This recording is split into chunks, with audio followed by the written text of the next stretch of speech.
All right, guys, I think we are live. So, if any of you are active Instagram or Twitter members and are on the KNDS radio page, you might have seen a message earlier today saying that we'd be doing a podcast featuring Amanda Bergman, who is the president, and I kid you not, the president of the Anthropology Club. So she will be my guest speaker today. This is DJ Morgan, and I usually do a show from 10 to 11 on Tuesdays. That's my little plug there. But let's get back to the show. We'll be doing about a 20-minute podcast featuring John Wayne Gacy, the serial killer from Illinois. Yes. Okay, before I begin, I want to let everyone know that I will not be going into detail about the more gruesome aspects of this case. They are truly horrific and may cause some audience members major discomfort, so I decided to make this the PG version. Awesome. Yes, and as a kid at heart, I'm literally 5 years old. I can attest to this. Thank you. You're welcome. I mean, researching this case, you kind of sit back and you're like, that's gross. You just really don't want anyone else to experience that feeling. Yeah, very fun. Gross. Like the worms that I accidentally ran over. You killed those worms. I did. It's pretty rainy, dark, and stormy, just like this podcast outside in Fargo today. So unfortunately, worms are they're not living their best life. They're not living. Okay, so I will begin by covering like the childhood and early adulthood of John Wayne Gacy. Segue into it. Okay, so Gacy was born on March 17th, 1942 in Chicago, Illinois, to John Stanley Gacy and Marion Elaine Robinson. That sounds like such an elegant name. Marion Elaine. Was it Robinson? Robinson. Okay. Yeah. Yep. So, side note, I found out from the A&E TV website that Gacy was named after the Hollywood icon, John Wayne. John Wayne. Okay, wait. What did John Wayne do? It's like the Westerns. Yeah. Okay. You know, yeehaw, tumbleweed style. He'd also like, pew pew. Oh yeah, pew pew. Okay. Yeah. Crucial part there. Right off into the sunset, Yes, of course. But yeah, it was kind of devastating, My dad would watch Westerns and John Wayne would be on there. Now he's forever associated with the killer clown.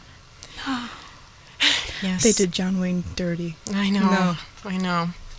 All right, so Gacy was the middle child. He had an older sister named Joanne and a younger sister named Karen. The family lived pretty comfortably, being the upper middle class, kind of bougie. However, life inside of the home was not so idyllic. It was the opposite of that. This is getting sad right away. Oh, no. I know. Right from the start. Right from the start. So Gacy Sr., the Stanley one, not the Wayne, was an alcoholic. And he drank excessively. And he would lash out at his wife and kids, especially John.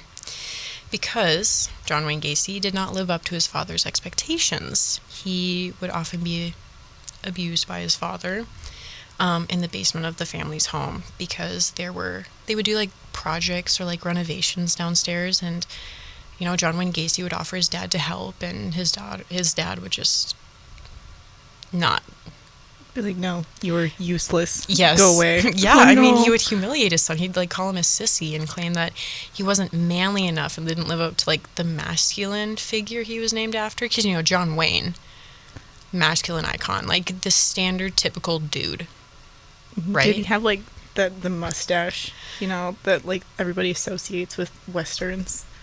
I don't think so. I think he was clean shaven. Okay. Okay, go back. Okay. So, like the masculine part. I have some background information about this that I did not know because, John Wayne Gacy, he was not physically active, right? Mm-hmm. And he'd often be teased by his peers as well as his father, because he didn't take part in sports like a typical, I guess, man would. Because Gacy had medical complications, which is completely brand new information. Like, I had no idea about this. And they started at age 11. Wait, so... What kind of medical complications? A congenital heart condition. And he would have these weird blackouts. Like, he'd just black out. And the doctors had no idea what caused this. Like, they were confused. And so he wasn't able to do physical exercise, because when you black out, don't do physical exercise. Like, it's not good for you. It's not healthy. Right. When you black out, just don't do exercise. Don't do it. Don't do it. So he put on some weight, and this, additional teasing from his classmates and his dad, not teasing, but And so finally, at age 16, they found a blood clot in his brain. Which is pretty serious. And he needed surgery to dissipate it. And so they did it successfully. But it took a while to recover for him. So he was unable to keep up in school. And he dropped out. And you can imagine how his dad felt about that. Oh, no. So it was even more ammo for his father to belittle him. He'd call him, unintelligent, stupid. It's, it's just, typical, mean kid kind of names. It was His just... father was a bully. Absolutely. Mm-hmm. No other word for it. Just straight up bully. Just a bully. He...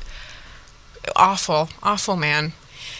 So, since he was no longer in school, Gacy was told by his father he needed to find a job. I feel like a lot of parents would say that to their kid, if you're not in school, if you dropped out, you gotta find a job. You can't just, live off your parents' stuff, Yeah. So I hate him, but I understand where his father was coming from this situation.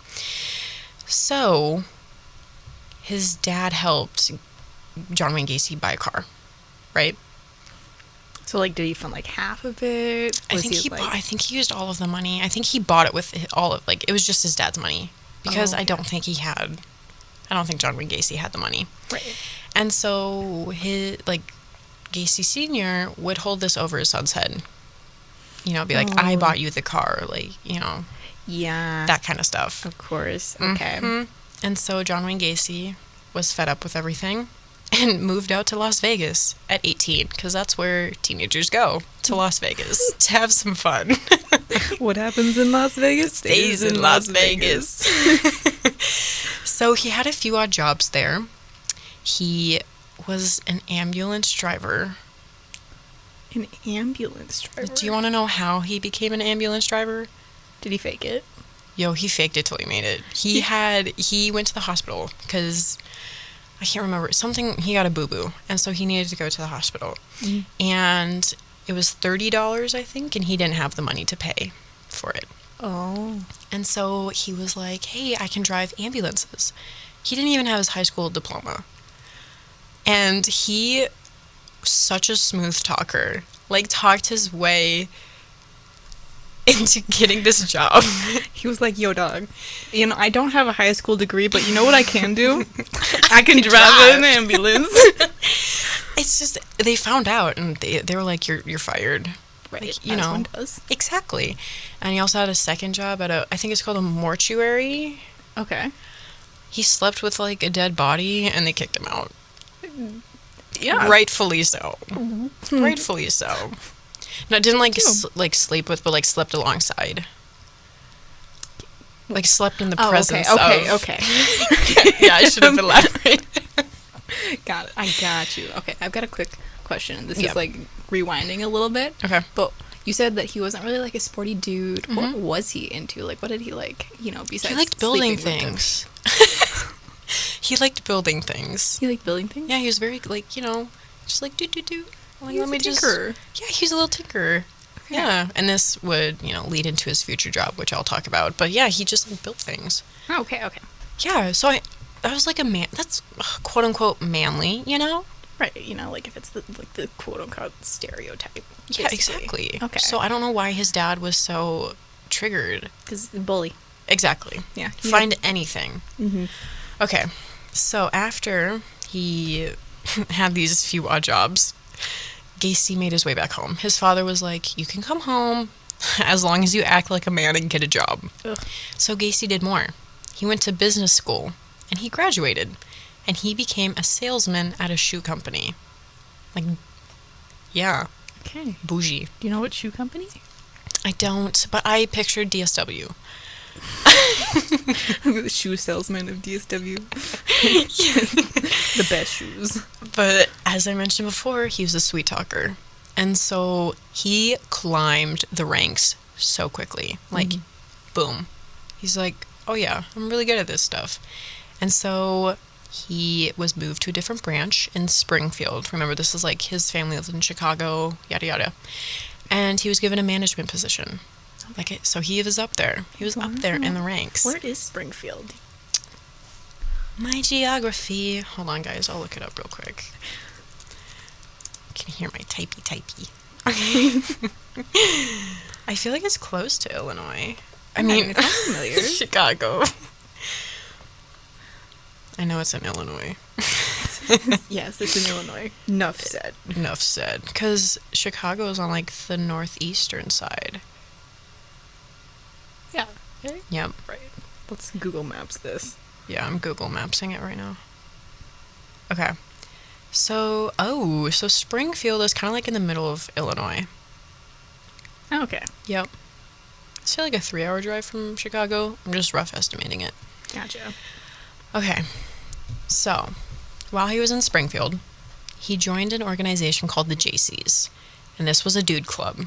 Dude club. Major dude club. Bro vibes. Bro vibes. Absolutely. Like, they would focus on building management. They would hone in on training skills. And they were just all about community engagement and service.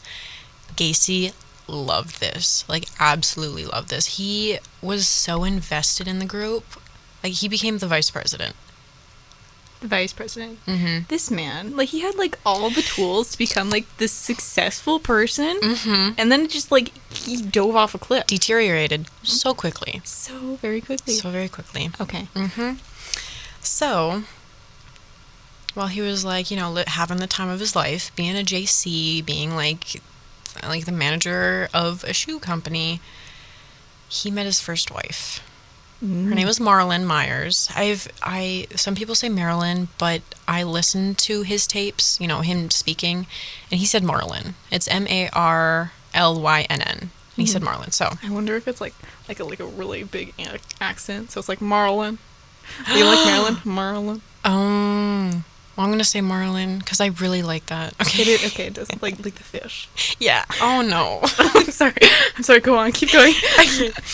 So she was an employee at the shoe company branch that he managed. Mm-hmm. So 9 months later, wedding bells. They're married. Ding, ding, ding. Very, you know, it's just their relationship. They just bing, bang, bum. Ooh, yeah. Okay. They got it. They married really quickly. So, but to each their own. Anyway, so once they were married, the couple were given an invitation to move to Waterloo, Iowa, where Marlon's father owned some KFC franchises. He was like, listen, John Wayne Gacy, you are just fabulous. Such a fabulous salesman, such a fabulous manager. Come and manage 3 of the KFCs. Yes. And they were like, Kentucky okay. Fried Chicken. Oh, no, finger licking good. Finger licking good. Okay. Mm-hmm. I will never look at a KFC again. Again. What? Yeah. I'm just like so in shock of the KFC. And she never saw a KFC again. No. Okay. So, while in Waterloo, once again, Gacy joined the Jaycees. Like, he was devoted to this club, organization, whatever you want to call it. Like, Does the JCs still exist? Is this like a national organization? I don't know, but I think it's just for dudes. Okay. It's just so we can't join, Yeah. no matter how hard we try. Maybe if we like disguised ourselves, like we'll draw a mustache. You really think that would fool them? Hey guys, let's do the handshake. Oh, okay. Whew, that was a side tangent. So, Gacy. It's Gacy and the Jaycees. That mixed me up so much while I was doing research. Sounds like a band name. Yeah.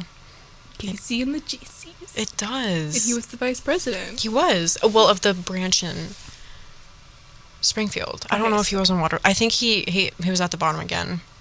So he had to climb the ranks. And of course, you know, obvi, he did. He did. But he and his wife would end up having 2 children, a boy and a girl. It's like the American dream, like the standard American household. The atomic family. Yes. Okay. There you go. They had that. And this is when his father started showing him respect, because he was married, he had children, and had a successful business.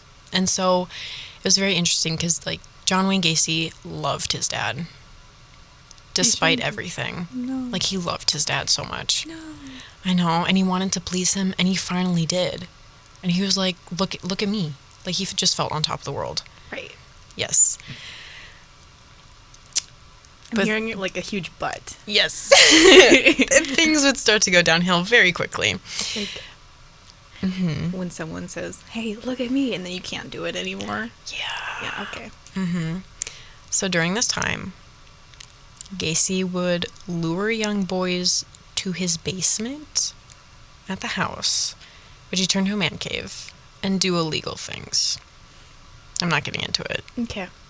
But Enough said. enough said. Enough said. Enough said. So one day in 1967, one of his victims, you know, not like dead, but victims to the illegal things, told his father. And you want to know who his father was? Who? A member of the JC organization that John Wayne Gacy was in. No. Yeah. Okay. Yep. And the dad, like, that dad went to the police. He was like, no. Of course, as he should. Mm-hmm. And Gacy was arrested on sodomy charges. As he should. This made me so angry because he claimed that the father, who was in the JC organization, was making up everything because he wanted Gacy to be demoted. And because he was such a smooth talker, of course he could. No. No? He got convicted.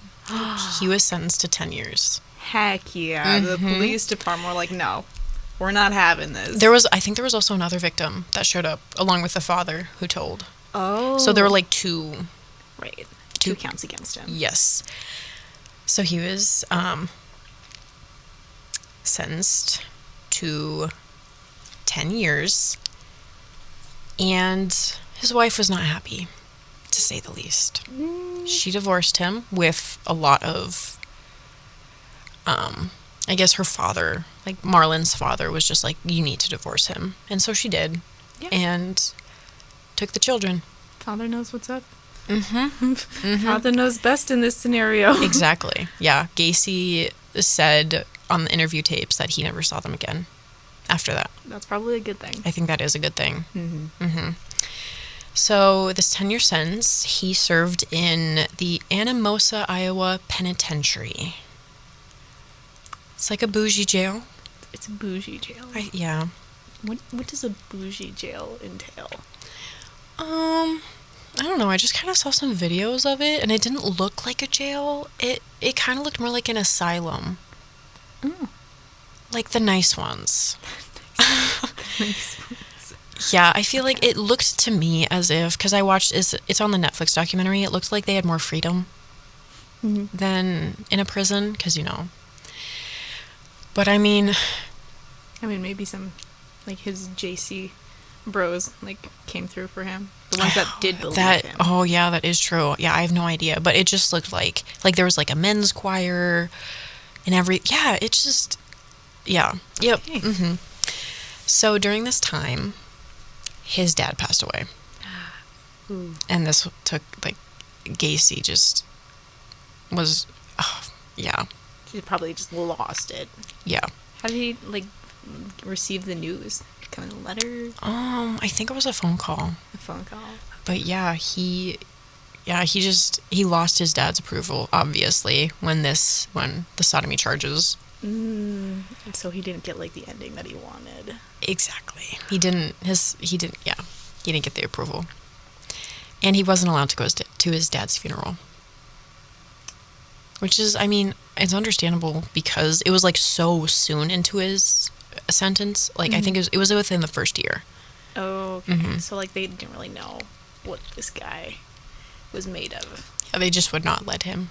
Yeah, okay. So, during this time, after his dad passed away, Gacy thrived. Like, he was a model prisoner. He got his GED, and he was, like, a lead cook.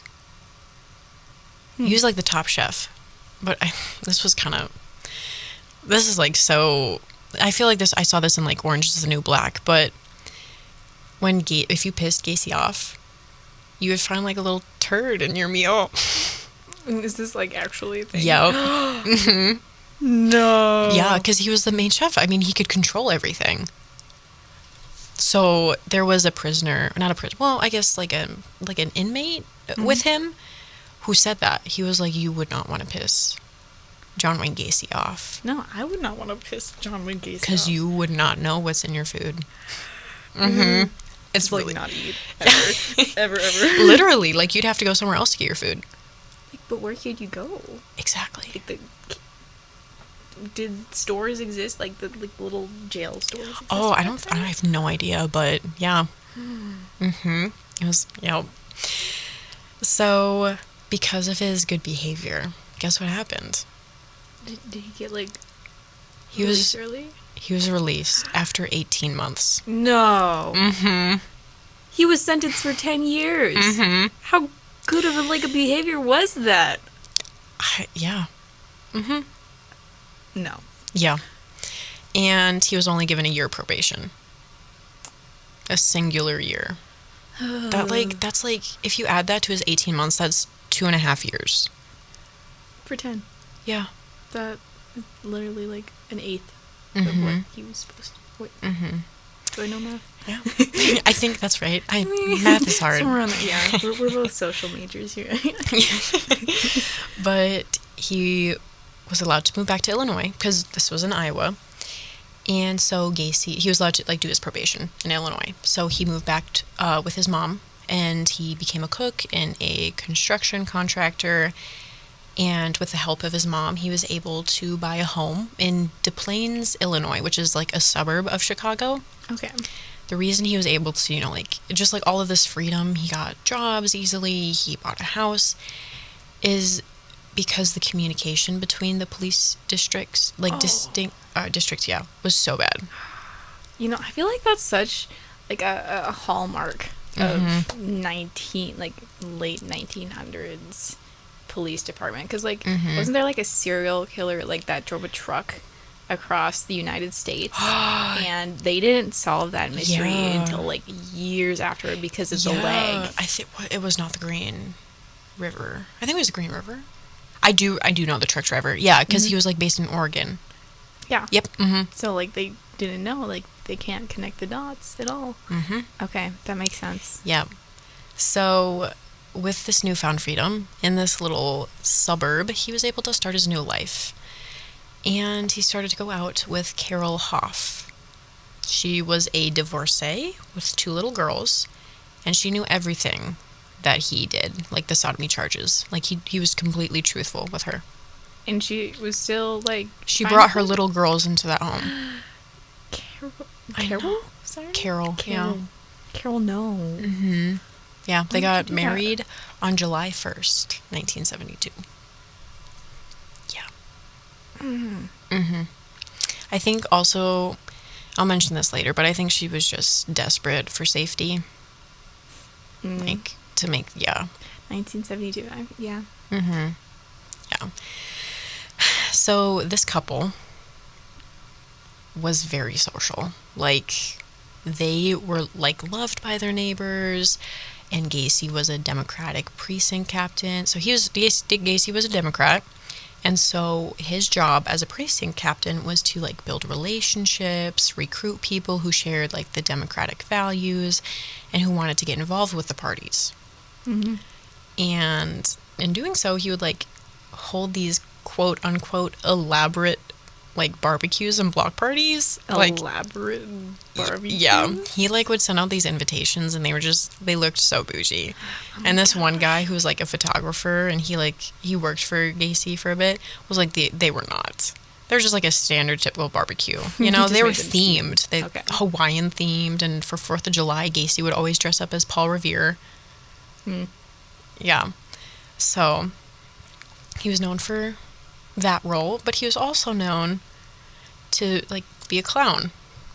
He loved this too. He would dress up, he would do his own makeup, and he created the personality of Pogo the Clown. Pogo.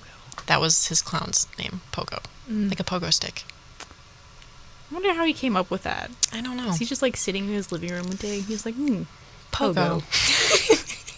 I don't know, but that's not a name I would go with.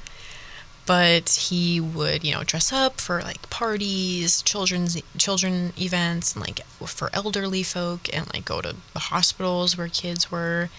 And yeah, he loved that. So he was doing all these things, like being a clown, Democratic precinct captain. I was not sure if he joined the JCs during this time. I would think he would leave it behind after everything that happened. Yeah, because I feel like in a bro setting, word travels fast, man. Yup. Yeah, but you never know. So That's true. Yes. So I heard, somewhere along the lines that like you go to clown school, right? You actually go to learn to be a clown because clowns are terrifying. Yep. Yeah. Children can be very scared of clowns. I don't think I've even seen a clown anywhere in my Except life. for like the really scary stuff that happened in like 2016. You're right. No, that was a Yeah. total thing. Was that based off of this John Wayne Gacy? I don't think so. No, okay. Maybe it looked like more like Pennywise. But like at clown school, like you mentioned, they like learn you can't do sharp edges on your makeup because it scares kids. Right. All of my pictures of him, he did not have sharp edges on his makeup. But he did have to, when he had the interview, Gacy was like, I had to refrain myself because like kids could be brats sometimes. And he even spoke to a friend. He was like, clowns can get away with anything, even murder. I think this was before he started killing. This was before he started killing? I think so. He like said that to a friend, and if I was that friend, I'd be like, listen, sir, get away. You know? Yeah, clown may not be the best look on you, sir. Have you considered, I don't know, maybe like roller derby? Just let out your anger, maybe? Yeah, and like, yeah, it's a different hobby. Yeah. Exactly. He was already doing so many things because he also had his own company called PDM, Painting, Decorating, and Maintenance Construction. And he was very successful because he made more than $250,000 a year, like $250,000. That's bank. I want that. Yeah. Like considering like inflationary measures, I'm gonna do like a little economic side tangent here, but like that's probably closer to probably like 400,000 a year now, like maybe 300. I don't know. I would have to calculate that out. Right. It was good money, and I mean, Des Plaines, like where he lived, was like a blue collar kind of neighborhood. So his house looked like your standard typical grandma's house, but he was making money. Bank. Cha-ching. John Wayne Gacy. What are you doing? Yeah. What are you gonna do with your life? No. And so with this company, it would be the prime way to lure boys in to assault and or kill them. And now we're going to get into the murders. Deep and dark. This was kind of difficult for me to write because there were so many victims of his, 33. And I included all the names because I wanted all of them to be named. But some of them you don't really know what happened. A few others you kind of know what happened. But I'll do my best to talk about a few. I think there are like 3 that I know for sure what happened. But the first kill was on January 2nd, 1972. Now this was before he married Carol. Ooh. So, I didn't think about that. So maybe it was after he killed that he said that as a clown. Wait, what was the time frame that he said that he... So 1972, he married Carol, and then he like became a clown, I think around that time.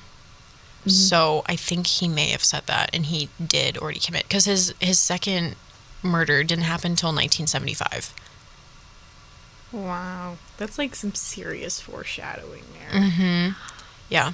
And then they would continue constantly until 1978.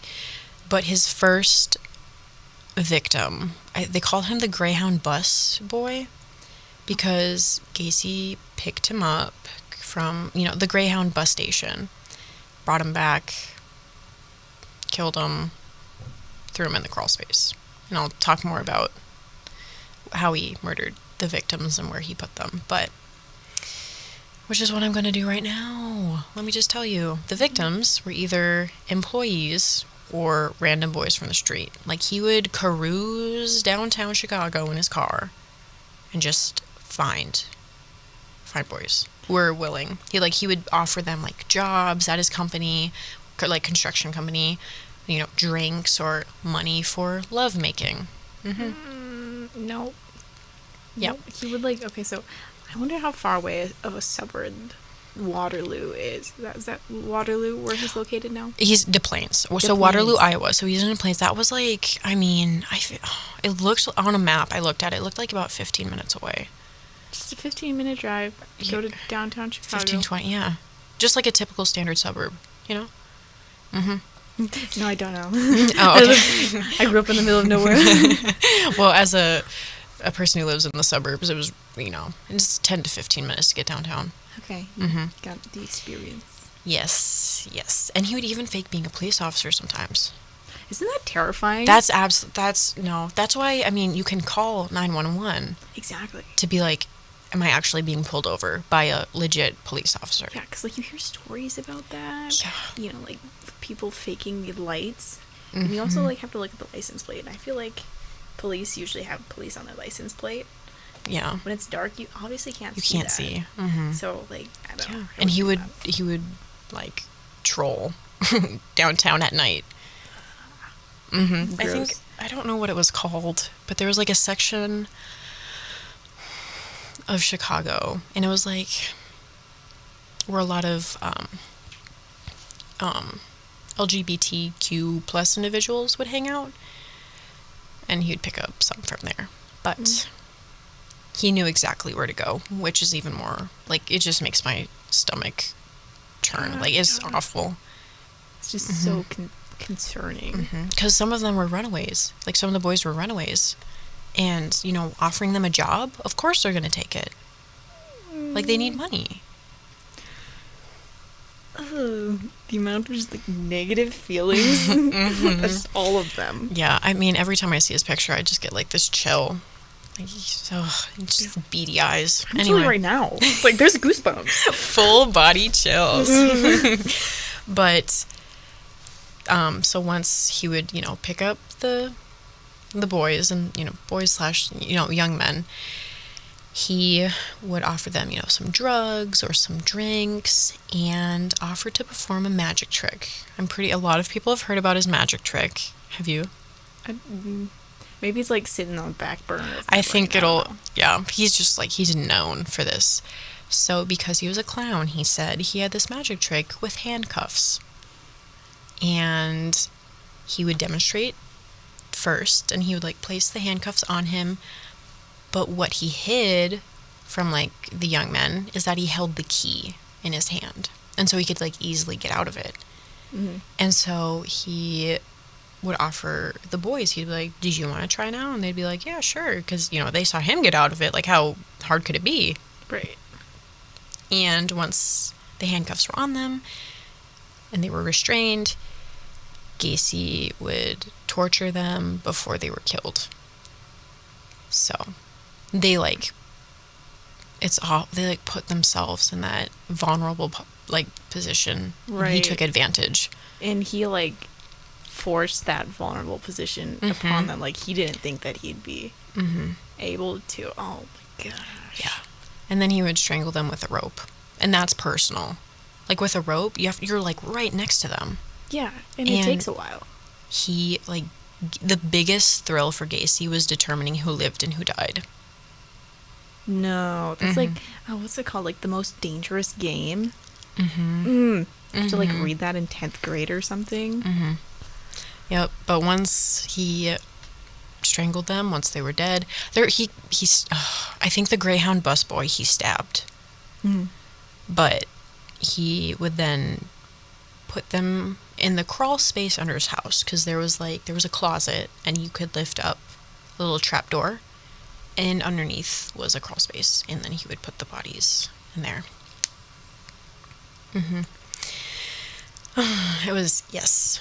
But I want to bring to attention an example. I loved learning about this. His name was Tony Antonucci, and this was in 1975, before the second murder.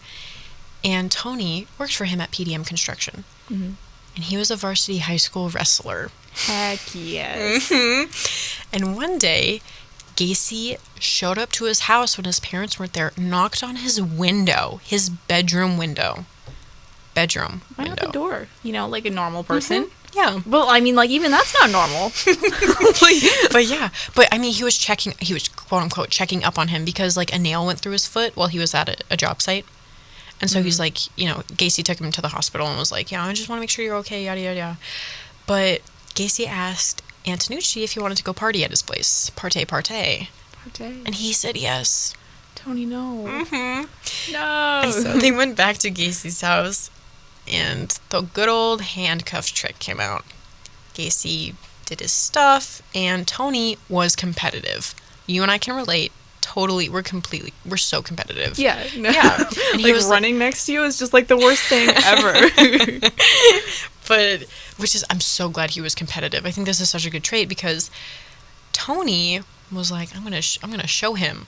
He did not put the cuffs on all of the way. Go, Tony. Mm-hmm. And so when Gacy thought the handcuffs were on him, he like aggressively tried to take off his clothes. Like Tony Antonucci's clothes.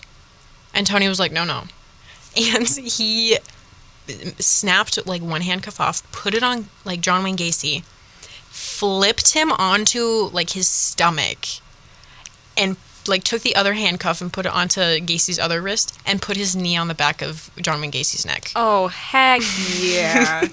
Go, Tony. What a star. I know. And it was just beautiful. Like Tony Antonucci, he's still alive. And watching the documentary and him saying that was like, I got chills because I was so happy that he managed to deceive him. Mm-hmm. But when after Gacy was flipping out and Tony was like, I'm not going to let you go until you calm down, Gacy eventually did. And Tony was the only one to have bested Gacy at this. The only one.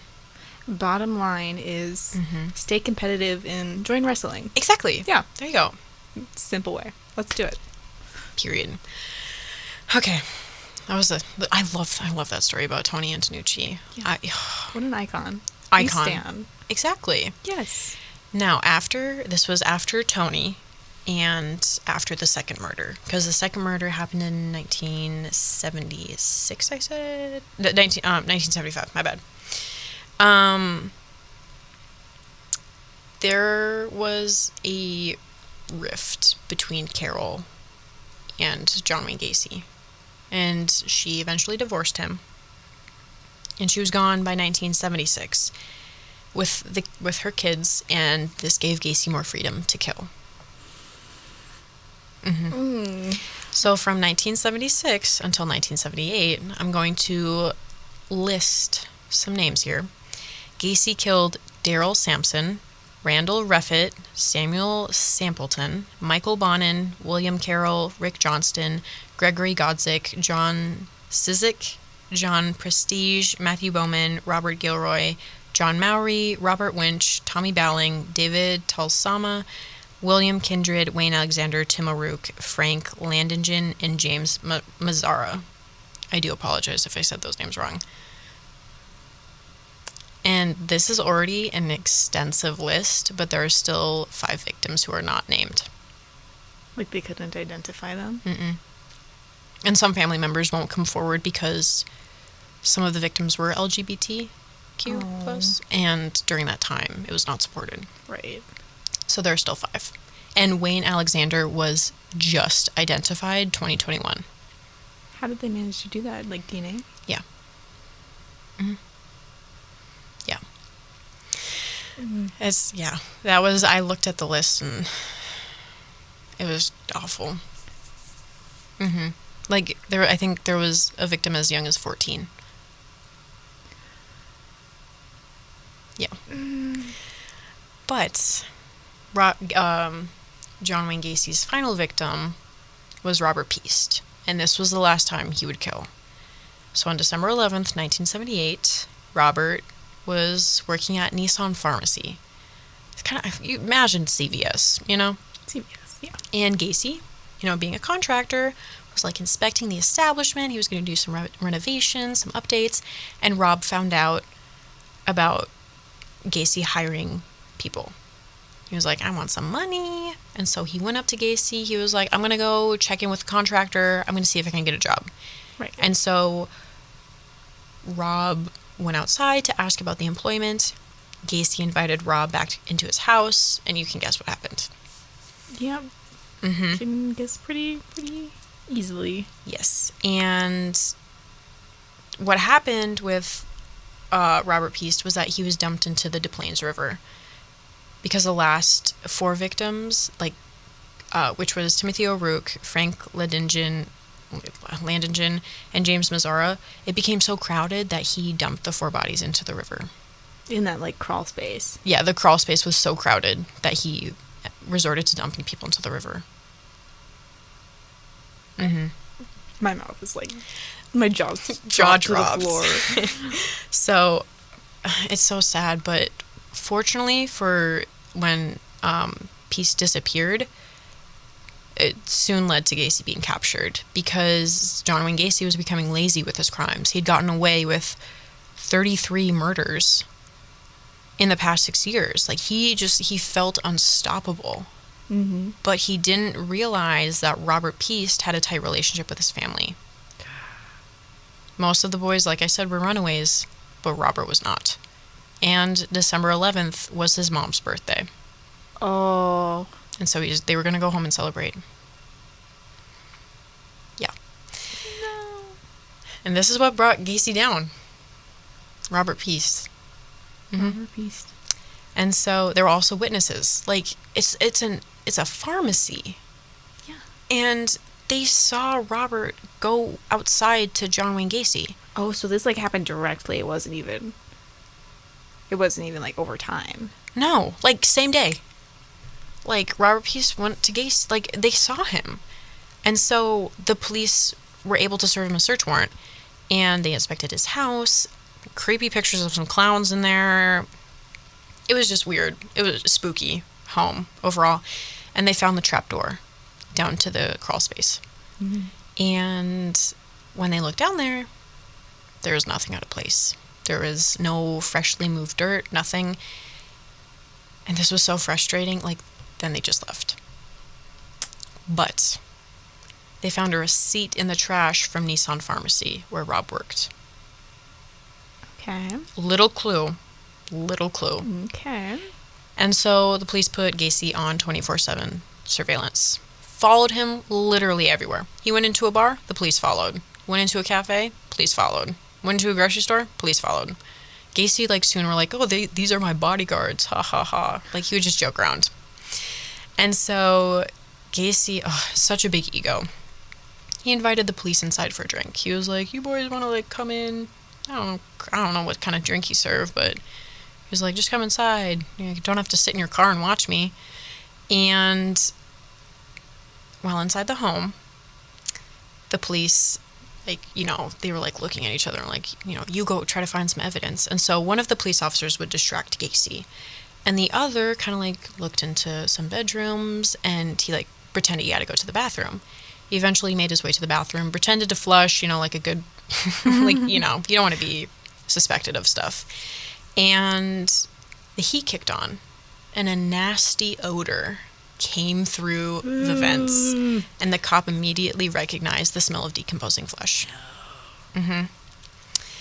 And this gave them more drive than ever to get a second search warrant. And it soon came after because it was Gacy got arrested because he possessed marijuana.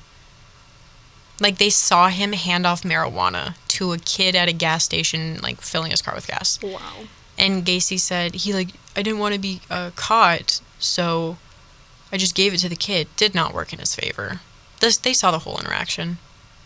Yeah, it's how I think it's Al Capone was like the only reason they brought him down is because of his taxes. Oh my god. There's a movie about it. It's just like these small things bring down like.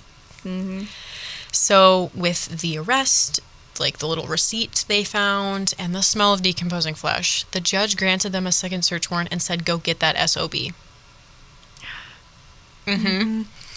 So on the first day of excavation, 11 days after Robert Piest went missing, they tore up the floors, took down the walls of Gacy's house to get into the crawl space. And the bodies kept coming, one after the other. And the victim count quickly rose to 21 by the end of the 5th day. Oh. Most of the bodies were in the crawl space. There were 26 down there. Some were on top of each other, some were right next to each other. One body was recovered from under the addition of the house, another along the driveway, and the final was recovered from the concrete floor in the garage. It was not attached to the home. The reason that body was in there was because Carol was home, so Gacy had to find an alternative. So, Gacy was in custody, obviously, because of the marijuana charges. He did not keep quiet. He did not listen to his lawyers. He talked about the bodies, where they were located. He drew a map for law enforcement, because he thought by being helpful, he could get away with what he did. No. Does that make any sense? You killed 33 people. 33. It doesn't make any sense. No. But, I mean, he also said how he, lured boys in and killed them. He explained everything. Yeah, there's no going back from that, sir. Yep. None. Yep, they recovered all of the bodies, just like what Gacy said, including Robert Piest, because he was found in the water after it warmed up outside, because in cold water, the body sinks, but in warm water, it floats. Oh, interesting. Which was very interesting, but they found his body. And Gacy, of course, was convicted of 33 counts of murder, manslaughter. I think also some counts of assaults, but I feel so terrible for Robert's family, for them to not know until was he convicted before or after the water melted? Did they find the body before or after he was convicted? The body was found in April. Okay, and when was he? December. So this was probably all over the news, I'm sure. Yeah. I mean, the neighbors were standing outside of the house watching the bodies come out. They were mainly skeletal remains, but still. And how do you live with that kind of smell or that knowledge? Yeah. I think he sprayed lime spray on it. Down there. Yeah. But there was also a scene in the documentary where Robert Piest's dad went up to John Wayne Gacy's lawyers and just he just says, "I understand that this is your job, and I hold no remorse against you for protecting a murderer." His dad looked at John Wayne Gacy's attorney and he was like, "I understand. I hold nothing against you." He must have an enormous amount of self-restraint. I know. Yeah. Yep. I'd be like, no. Heck you. Yeah. I mean, and so the defense team on that topic tried to claim insanity and said that Gacy needed to be in a mental health hospital and that he should never be released because he would keep killing. And what I found interesting is the typical actions of a serial killer. They're these little behaviors of them, torturing animals, bedwetting, and fire setting. He did none of that. So it appeared like he was sane. Right, so there are indicators that people look at for serial killers, and Gacy didn't have any of those. Kind of terrifying. That is, what? Yeah. Where? I wonder, part of me wonders, this is, nature and nurture, kind of, so, obviously his father had a big part of, his mannerisms, when he was growing up, but also, what about that blood clot? Do you think that ever messed with his... Also, the heart condition? But yeah. I have no idea, but he literally, like, the crawl space, quote unquote, the basement where he was abused, and then he made the victims feel small. Like, his dad made him feel that way. Just, no excuse, but his dad really messed him up, I think. So the jury did not buy into the insanity. Thank goodness. And found him guilty of all charges and gave him the death penalty. Because they did not want him to get out. Because they feared he would get out at some point. Yeah, because, 10 years versus 1.5. Exactly. I don't know, maybe. Oh, yeah, that peeves me so much. So, for years, I can't remember the year he was convicted. I think it may have been around the 80s. So for 14 years, Gacy had been living off of appeals. I shouldn't, die. I shouldn't be on death row. But his last appeal was rejected, meaning he would soon be put to death. And on May 10th, 1994, John Wayne Gacy died by lethal injection at the state prison. I think it's in Joliet, Illinois. Yeah. And while it was such a relief for the families, for this such a horrid individual to no longer be around, a quote he said on his personal tapes gave me full body chills. He said, "I killed 33 times. You're only going to kill me once." Gacy outsmarted them again. He said that. He said that. In the third person. Mm-hmm. Yep. Ooh. And that is John Wayne Gacy. Wow. Yep. Wow. Mind blown. Sound effect. Yeah. So, guys, just to recap, join wrestling, be competitive, and be alert. And don't try to do a handcuff trick if a stranger offers one. Yep. Yep. End of story. End of story. Yes. All right, guys. Thank you for tuning in. This was Amanda Bergman and DJ Morgan with the John Wayne Gacy podcast. Have a great rest of your night.